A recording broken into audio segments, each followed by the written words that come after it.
Hello and welcome to Sometimes Internet Book Club Poe Week, part 2 of 3. Tonight we're reading Edgar Allan Poe's short story, The Sphinx. And I don't know if you can see my little poster back here, but it says, Escape the Plague. And tonight's story is interesting because it starts out with an outbreak or episode of cholera in New York City, and in 1832, I believe it was, a little over 3,000 people in New York City died of cholera, and that was with a population of the time of 250,000, I believe. So I think that the modern article that I read about the history of cholera outbreaks in New York said that that would be equivalent to about 100,000 people dying in New York City with a population of 8 million. So if you can imagine 5 times the number of people who died from coronavirus this year in New York City dying, that's what the cholera outbreak of 1832 would have felt like. So because the outbreak was so bad, a ton of people fled to the countryside, as we're seeing with coronavirus, people moving out of bigger crowded cities. And there were, I guess, periodic outbreaks until 1849. And I think it was all due to polluted water and other things like that, and sounds very unpleasant. Also probably really scary when you don't have a society that has great ways of treating the disease at that point of time. So that is the setting for this story, and then it involves some other interesting things pop culturally, which I will mention after I finish reading it, because if you haven't read it yet, I don't want to spoil the ending for you, and if I told you now, that would give it away, so I won't do that. So here we go. The Sphinx. During the dread reign of cholera in New York, I had accepted the invitation of a relative to spend a fortnight with him in the retirement of his cottage ornée on the banks of the Hudson. We had here around us all the ordinary means of summer amusement, and what with rambling in the woods, sketching, boating, fishing, bathing, music, and books, we should have passed the time pleasantly enough, but for the fearful intelligence which reached us every morning from the populous city. Not a day elapsed which did not bring us news of the decease of some acquaintance. Then, as the fatality increased, we learned to expect daily the loss of some friend. At length we trembled at the approach of every messenger. The very air from the south seemed to us redolent with death. That palsying thought, indeed, took entire possession of my soul. I could neither speak, think, nor dream of anything else. My host was of a less excitable temperament, and, although greatly depressed in spirits, exerted himself to sustain my own. His richly philosophical intellect was not at any time affected by unrealities. To the substance of terror he was sufficiently alive, but of its shadows he had no apprehension. His endeavors to arouse me from the condition of abnormal gloom into which I had fallen were frustrated, in great measure, by certain volumes which I had found in his library. These were of a character to force into germination whatever seeds of hereditary superstition lay latent in my bosom. I had been reading these books without his knowledge, and thus he was often at a loss to account for the forcible impressions which had been made upon my fancy. A favorite topic with me was the popular belief in omens, a belief which, at this one epoch of my life, I was almost seriously disposed to defend. On this subject we had long and animated discussions, he maintaining the utter groundlessness of faith in such matters, I contending that a popular sentiment arising with absolute spontaneity, that is to say, without apparent traces of suggestion, had in itself the unmistakable elements of truth, and was entitled to much respect. The fact is that soon after my arrival at the cottage there had occurred to myself an incident so entirely inexplicable, and which had in it so much of the portentous character, that I might well have been excused for regarding it as an omen. It appalled, and at the same time so confounded and bewildered me, that many days elapsed before I could make up my mind to communicate the circumstance to my friend. Near the close of an exceedingly warm day, I was sitting, book in hand, at an open window, commanding, through a long vista of the river banks, a view of a distant hill, the face of which nearest my position had been denuded by what is termed a landslide of the principal portion of its trees. My thoughts had been long wandering from the volume before me to the gloom and desolation of the neighboring city. Uplifting my eyes from the page, they fell upon the naked face of the hill, and upon an object, upon some living monster of hideous conformation, which very rapidly made its way from the summit to the bottom, disappearing finally in the dense forest below. As this creature first came in sight, I doubted my own sanity, or at least the evidence of my own eyes, and many minutes passed before I succeeded in convincing myself that I was neither mad nor in a dream. Yet when I described the monster, which I distinctly saw and calmly surveyed through the whole period of its progress, my readers, I feel, will fear more difficulty in being convinced of these points than even I did myself.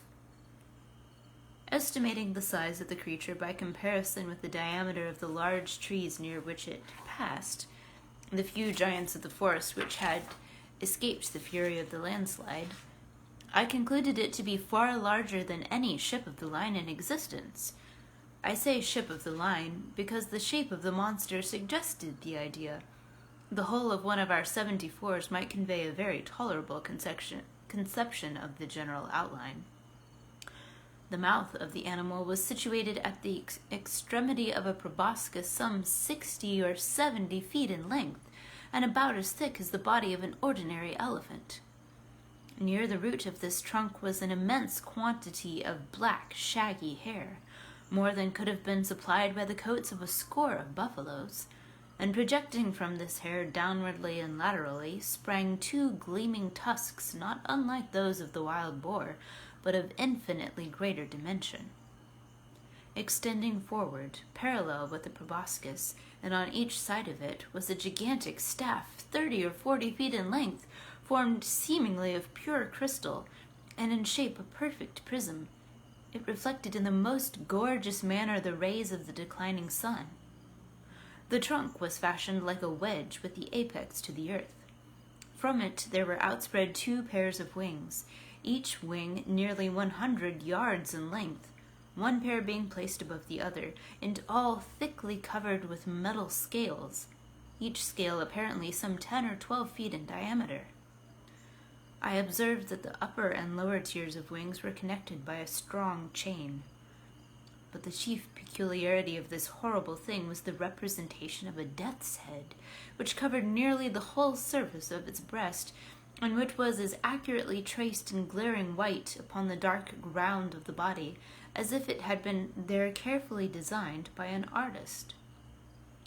While I regarded this terrific animal, and more especially the appearance on its breast, with a feeling of horror and awe, with a sentiment of forthcoming evil which I found it impossible to quell by any effort of the reason, I perceived the huge jaws at the extremity of the proboscis suddenly expand themselves, and from them there proceeded a sound so loud and so expressive of woe that it struck upon my nerves like a knell, and as the monster disappeared at the foot of the hill, I fell at once, fainting, to the floor. Upon recovering, my first impulse, of course, was to inform my friend of what I had seen and heard, and I can scarcely explain what feeling of repugnance it which, in the end, operated to prevent me. At length, one evening, some 3 or 4 days after the occurrence, we were sitting together in the room in which I had seen the apparition, I occupying the same seat at the same window, and he lounging on a sofa near at hand. The association of the place and time impelled me to give him an account of the phenomenon. He heard me to the end, at first laughed heartily, and then lapsed into an excessively grave demeanor, as if my insanity was a thing beyond suspicion. At this instant I again had a distinct view of the monster, to which, with a shout of absolute terror, I now directed his attention. He looked eagerly, but maintained that he saw nothing, although I designated minutely the course of the creature as it made its way down the naked face of the hill. I was now immeasurably alarmed, for I considered the vision either as an omen of my own death, or, worse, as the forerunner of an attack of mania. I threw myself passionately back in my chair, and for some moments buried my face in my hands. When I uncovered my eyes, the apparition was no longer visible. My host, however, had in some degree resumed the calmness of his demeanor, and questioned me very rigorously in respect to the conformation of the visionary creature. When I had fully satisfied him on this head, he sighed deeply, as if relieved of some intolerable burden, and went on to talk, with what I thought a cruel calmness, of various points of speculative philosophy, which had heretofore formed subject of discussion between us. I remember his insisting very especially, among other things, upon the idea that the principal source of error in all human investigations lay in the liability of the understanding to underrate or to overvalue the importance of an object through mere missed measurement of its propinquity. To estimate properly, for example, he said, the influence to be exercised on mankind at large by the thorough diffusion of democracy, the distance of the epoch at which such diffusion may possibly be accomplished should not fail to form an item in the estimate. Yet can you tell me one writer on the subject of government who has ever thought this particular branch of the subject worthy of discussion at all? He here paused for a moment, stepped to a bookcase, and brought forth one of the ordinary synopses of natural history.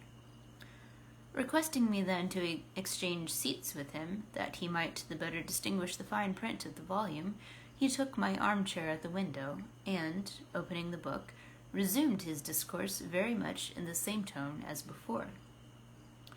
But for your exceeding minuteness, he said, in describing the monster, I might never have had it in my power to demonstrate to you what it was. In the first place, let me read to you a schoolboy account of the genus Sphinx, of the family Crepuscularia, of the order Lepidoptera, of the class Insecta, or insects. The account runs thus. 4 membranous wings covered with little colored scales of metallic appearance, mouth forming a rolled proboscis, produced by the elongation of the jaws, upon the sides of which are found the rudiments of mandibles and downy palpi, and the inferior wings retained to the superior by a stiff hair, antennae in the form of an elongated club, prismatic, abdomen pointed. The death's-headed sphinx has occasioned much terror among the vulgar, at times, by the melancholy kind of cry which it utters, and the insignia of death which it wears upon its corslet. He here closed the book and leaned forward in the chair, placing himself accurately in the position which I had occupied in the moment of beholding the monster. "Ah, here it is," he presently exclaimed. "It is reascending the face of the hill, and a very remarkable-looking creature I admit it to be. Still, it is by no means so large or so distant as you imagined it, for the fact is that, as it wriggles its way up this thread, which some spider has wrought along the window sash, I find it to be about the 16th of an inch in its extreme length, and also about the 16th of an inch distant from the pupil of my eye." So, in case you had a hard time guessing what this hideous monster was from the description. It is the death's head hawk moth, which the African death's head hawk moth has a wingspan of, I believe it was 5 inches, making it the largest moth in the British Isles, in case you wondered what that was. And a claim to fame that this particular moth has is that it is the moth on the Silence of the Lambs poster. And if you're familiar with that, it's the, think, kind of white or pale face with the moth over the mouth. And I haven't watched Silence of the Lambs because cannibals scare me to death, or cannibalism. And I didn't realize that it was based on the book, but apparently the Death's Head hawk moth figures in one chapter of the book, and that's why they decided to use it for the poster. So it's, I don't know if the author of that book was inspired by Edgar Allan Poe's short story, but it's an interesting connection nonetheless. So, what did we learn from this story? Maybe not to get too close to a moth, or not to let your imagination run away with you, or not to read books that don't belong to you in your relative's country cottage. Or you tell me what you learned from it. So you can either comment on this video here or elsewhere on Facebook or Instagram, and if you use the hashtag sometimes internet book club, we all will be able to find your post. So thanks for watching. Oh, and Friday we will not have a live video at 7, but we will hopefully either have a video at 7 that will go live, or I will read earlier in the day The Fall of the House of Usher, which is a little bit longer of a story and more involved and more spooky. But I have something going Friday evening, so that's why I won't be able to read it live in the evening. But I will let you know either way when you can expect that reading to happen. So, thanks for tuning in. Bye!